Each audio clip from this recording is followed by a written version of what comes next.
Chemistry is awesome. Alright, Assalamualaikum warahmatullahi wabarakatuh and salam sejahtera guys. So welcome back to this channel.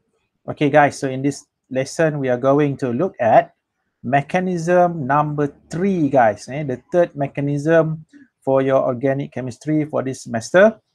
And for this mechanism number 3, actually this is the mechanism for hydrohalogenation of alkenes, okay, which is one of the electrophilic addition of alkenes, one of the electrophilic addition reaction of alkenes. So now let's look at the mechanism. Okay guys, so here I'm using this example. So what do we have here? We have a 2-methyl, okay, 2-methyl 2-butene. Okay, so let me write the name first. 2-methyl 2-butene. Okay, so this 2-methyl 2-butene reacts with hydrogen bromide, okay, to produce what is this? So we have 2-bromo 2-methyl butane. Right guys, so this is what is the name of this reaction? So ini adalah hydrohalogenation, hydrohalogenation of alkene. And this hydrohalogenation of alkene, actually, what is the type of this reaction? So this is, yes, electrophilic addition reaction, electrophilic addition reaction of alkene. So in today's lesson, guys, we are going to look at how actually we are going to write the mechanism for this reaction. Macam mana nak tulis mechanism untuk this for this hydrohalogenation of alkene.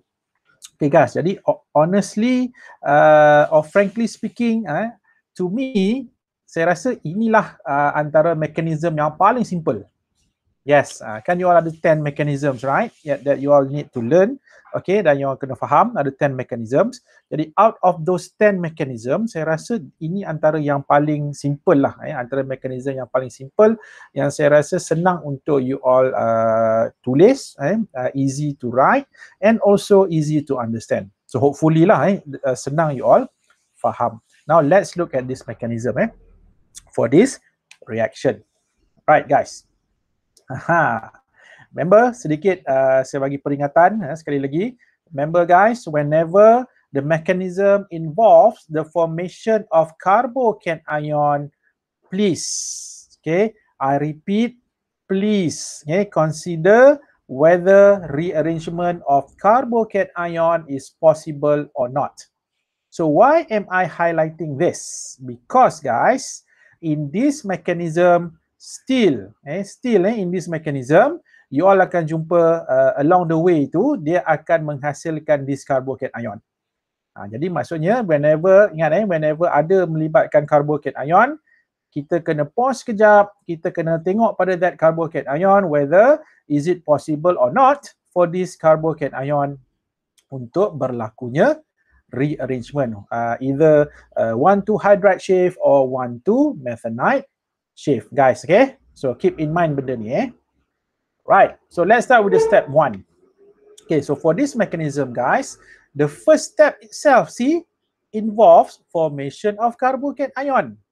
Jadi ini jelas menunjukkan bahawa yes, you kena check sama ada berlaku atau tidak rearrangement lepas ni. Okay, so what happened in step 1 and how actually this carbocation is formed in this step 1.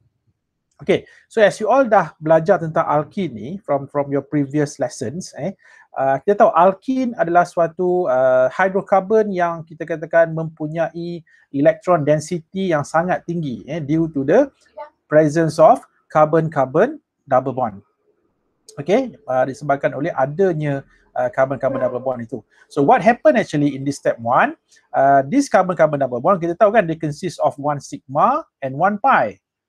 Kan? And these pi electrons of this alkene, so apa yang berlaku adalah these pi electrons akan membentuk bonding class. These pi electrons of the alkene akan form a bond with the proton. Dan daripada mana datangnya proton ni? This time, this proton comes from hydrogen halide that we are using in the reaction. Okay, dan apa berlaku? So when this pi electrons dengan this hydrogen ion ataupun proton from this HX, okay, form satu bonding, dan apa yang berlaku adalah apa berlaku pada carbon-carbon double bond itu, dia dah bukan lagi carbon-carbon double bond. So instead one of the carbon-carbon double bond akan jadi carbocation ion. Okay, akan jadi carbocation ion. And remember HX ni, kan HX ni maksudnya H dah jadi H plus kan, dah jadi H plus, di mana dia dah bind dengan salah satu carbon dengan carbon-carbon double bond. And what happened to this X? So X ni akan jadi halide guys, dia akan jadi anion halide. Okay, so maybe you tak apa nampak, saya tunjukkan satu contoh lah berdasarkan pada kita punya soalan tadi. Okay, so this is what actually happened.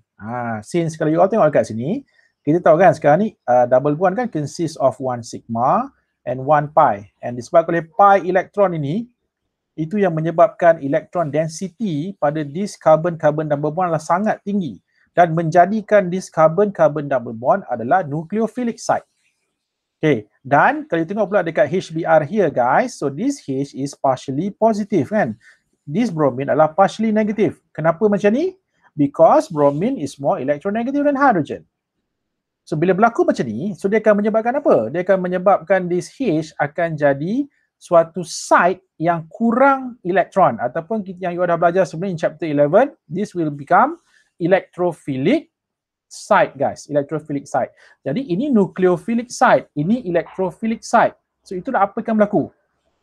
Always nucleophile akan bagi a pair of electron to electrophile. Jadi in this case what happen actually, alkene itu dia akan bagi dia punya pi electron pada this H, or in other words dia akan abstract this H keluar daripada HBr. Okay, dan bila H ni keluar guys, dia akan keluar sebagai H plus. So bila keluar sebagai H plus, so means that the bond here akan breaks. Bond sini akan putus. And since bromine is more electronegative than H, maksudnya bila putus, dia akan putus secara heterolytically. Means that this bromine akan get a pair of electron guys. See the arrows I'm using here? Nampak? Fully headed arrow. Nampak? Fully headed arrow. Kenapa? Because ini sepasang elektron diberi pada this H. Guys, you bayangkan nak tarik H ni keluar, mesti kena umpan dia keluar kan? Betul tak? Okay. Contohnya macam apa? Kalau you tengok kes-kes di mana berlakunya kidnapping of children kan, penculikan kanak-kanak. Kadang-kadang kidnapper ni, penculik dia akan buat apa? Dia akan umpan kanak-kanak tu dengan, mungkin dia akan bagi gula-gula kan, ataupun dia bagi something lah, hadiah untuk nak, lepas tu dia angkat budak tu, dia tarik masuk van, dia buat culik, buat lari kan. Maksudnya dia umpan. Tapi remember guys, ingat, don't talk to strangers. Itu pesanan daripada saya. Okay, samalah macam ni. Maksudnya untuk this carbon-carbon double bond, dia nak tarik H tu keluar, dia mestilah bagi pada H tu something. Sebab guys, you kena ingat, H ni bila dia keluar sebagai H plus. H plus adalah electrophile kan. Electrophile kan tak ada electrons. Dia tak cukup sepasang elektron. So, what is going to happen here? So, this pi elektron ini dia akan bagi pada this H plus. So bila dia bagi pada H plus, maksud dia apa? Maksudnya H plus ini akan membentuk a new covalent bond dengan either one of these carbon atoms yang asalnya adalah carbon-carbon double bond tadi. Kan? Okay, cuma persoalannya sekarang, H ni nanti akan masuk kat mana? H ni akan masuk kat mana? Okay guys, ingat lagi tak Markov-Nikov's rule? Markov-Nikov's rule. Markov-Nikov's rule kata apa? Okay, in an addition reaction, H is added to carbon atoms of the carbon-carbon double bond. Okay, they can added to carbon atom of the carbon-carbon double bond yang mempunyai greater number of H. Jadi in this case, H ni akan pergi kat mana? Dia akan membentuk a new covalent bond dengan carbon of this carbon-carbon double bond yang mempunyai greater number of H. Jadi which carbon is that? This carbon guys, nampak?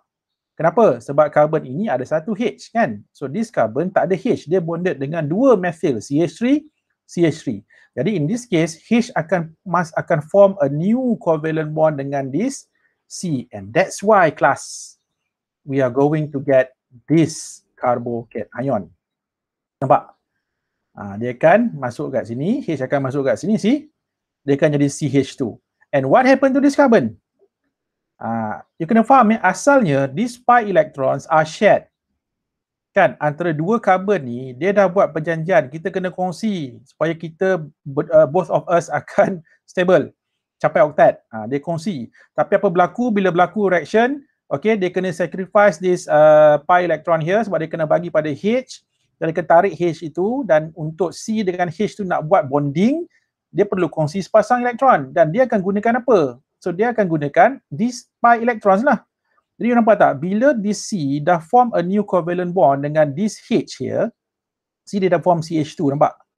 So apa jadi pada this carbon here? You kena faham kan, initially these pi electrons are shared with these two carbon atoms. Jadi bila satu carbon atom itu dah form new covalent bond with another H, a new H atom, so dia menjadikan this carbon dah kurang a pair of electron.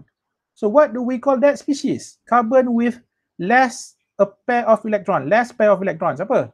Carbocation. So that's why in this case, so this carbon akan jadi carbocation. And guys, dia bukan setakat carbocation ni, bukan carbocation yang kaleng-kaleng, bukan calang-calang punya carbocation ni guys. So ini adalah tertiary carbocation. Kan, tertiary carbocation, the most stable carbocation. Nampak? Dia menghasilkan the most stable carbocation, which is tertiary carbocation. Dan kalau you guys tengok pula apa jadi pada HBr ni tadi, so bila bond ini putus, so Br dia akan get a pair of electron, maka terhasillah what is this? Bromide ion guys. Maka terhasillah bromide ion. Okay, tadi saya dah mention kan, when it comes to formation of carbocation, kita kena tengok, in this case, is it possible untuk berlaku rearrangement atau tidak? Guys, so tak berlaku Kenapa? Sebab this reaction dah already produce the most stable carbocation. Jadi in this step 1, no need untuk step 2 itu kita buat carbocation rearrangement. No need guys, tak perlu.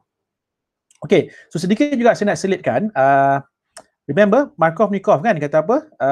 In an addition reaction of alkene ini, especially untuk hydrohalogenation ni guys, so H akan added pada carbon yang banyak H. Tetapi Markov-Nikov did not explain to us why. Kenapa? Sebab Markov-Nikov's rule ni, dia buat dia punya rule itu berdasarkan daripada dia punya observation from lots and lots of experiments kan, yang berkaitan dengan hydrohalogenation ini kan. Tapi dia tak explain kenapa. Tapi guys, sebenarnya the reason behind this rule adalah kenapa H masuk pada carbon yang banyak H. You tengok tengok apa berlaku bila H itu masuk pada carbon, H is added to carbon with a greater number of H. Apa yang akan terhasil? Nampak tak? Dia produce carbocation yang more stable. You guys cuba you bayangkan saya tunjukkan satu contoh lagi. Katakanlah kalau H masuk pada carbon yang kurang H. Contohnya in this case, okay guys H tu masuk kat mana?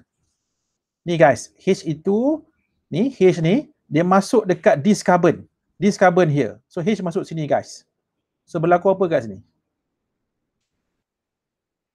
Kita akan dapat apa? Bukan kita lah, reaction ni akan dapat apa? Apa ni? Ni carbocation kelas apa? 1, 2 guys. 1, 2. Ini secondary carbon kan? So bila ni secondary carbon maksudnya, so kalau H is added to carbon with fewer H, carbon of the carbon-carbon double bond with fewer H, so this reaction akan produce secondary carbocation. Nampak? Stable tak secondary carbocation? Tak stable. Yes, saya tahu betul. Ada some yang akan kata, sir, nanti kan dia boleh buat rearrangement. Ya betul, memang dia boleh buat arrangement, tetapi instead of dia buat arrangement, why not terus masuk je lah pada carbon yang banyak H?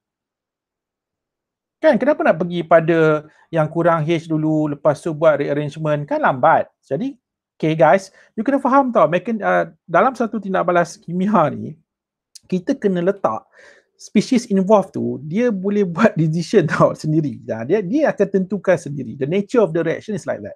Okay, jadi dalam case ni, instead of dia produce secondary carbocation, lepas tu dia buat rearrangement, why not? Kan, why not? Terus, okay, masuk pada carbon yang banyak H, dan terus dapat tertiary carbocation. Tak perlulah dia undergoes rearrangement. Okay guys, itulah reason dia guys. Kenapa Markov-Nikolsky rule itu macam tu. Why H must be added to carbon of the carbon-carbon double bond with greater number of hydrogen atoms guys. Kenapa? Itulah sebab dia. Okay, and since kita dah reaction step 1 ni dah menghasilkan tertiary carbocation, jadi no need untuk nak fikir tentang rearrangement ataupun apa ni methanide shift ke hydride shift ke, memang tak berlaku lah dalam this case. So then terus proceed with step 2 guys. Okay, step 2 which is the last step. Tu saya kata mechanism number 3 ni adalah yang paling simple lah, dia 2 step je. 2 step saja involved dan step dia pun simple je. Okay, apa yang berlaku seterusnya adalah nucleophilic attack.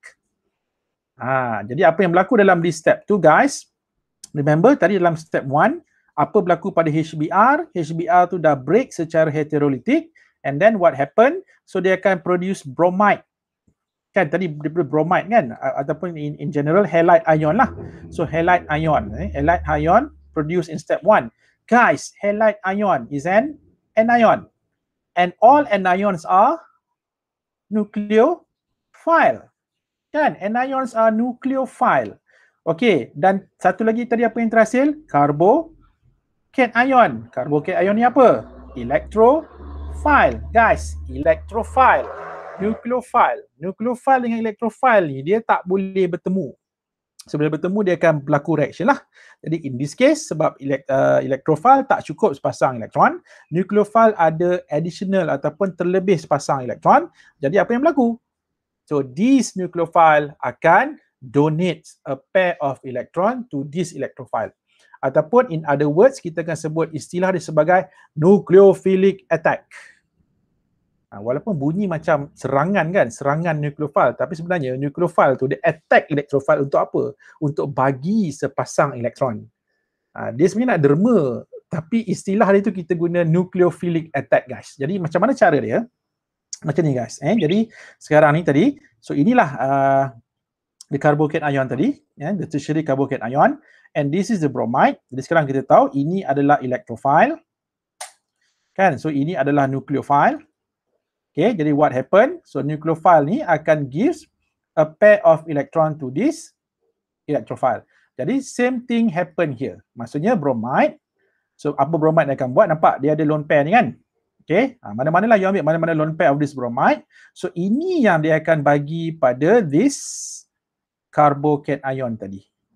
So in this case kena tunjukkan arrows guys. Jangan lupa arrow yang bersesuaian. So in this case kita akan gunakan fully headed arrow ataupun double barb arrow tadi. Okay, dan mesti elektron itu akan bergerak daripada bromide pergi kepada this carbocation ion. So the arrow must be pointing pada this carbocation ion guys. Okay, so macam mana cara dia? So you lukiskanlah arrow tu like this. Okay, jadi apa yang berlaku kat sini? Yes, bromide dia akan bagi a pair of electron to this carbocation ion, or in other words dia akan form a new covalent bond with this carbocation ion. And see apakah produk dia guys? You all akan tengok kat sini So kita this reaction dia akan produce in step 2 ni. The result is an alkyl halide. So in step 2 this is the step where the main product is produced. Maksudnya nampak tak? Ni. Dia akan form alkyl halide ataupun haloalkane. Okay guys So nampak tak? Inilah dia dikatakan step 2 and done. Habis. Okay, selesailah. Inilah dia dikatakan mekanisme untuk hydrohalogenation of alkene. Simple kan? Tu saya kata ni antara mekanisme yang paling simple lah, yang senang you nak tulis dan senang you nak faham. Alright, so now let's look at this question here. Another exercise that you all can try. Okay, so let's do this together guys. So if you have a pen and paper with you, okay, so kita boleh buat sama-sama. Okay, so you guys ready? Right, so write the mechanism for this following reaction. So what do we have here? So we have 3-methyl, 1-butene, reacts with hydrogen chloride, okay, to produce this haloalkene. Jadi the question here is, okay guys, write the mechanism for this reaction. And since kita tahu kan ini reaction apa ni? Ini adalah halogenation of alkenes using hydrogen chloride kan, hydrogen chloride. So kita akan tuliskan dia punya mechanism. So let's recap balik tadi berapa steps involved for this reaction. Mechanism for this reaction, yes, 2 steps. The first step is formation of carbocation and the second step is nucleophilic attack kan. Itu ada 2 step sahaja guys, 2 step sahaja.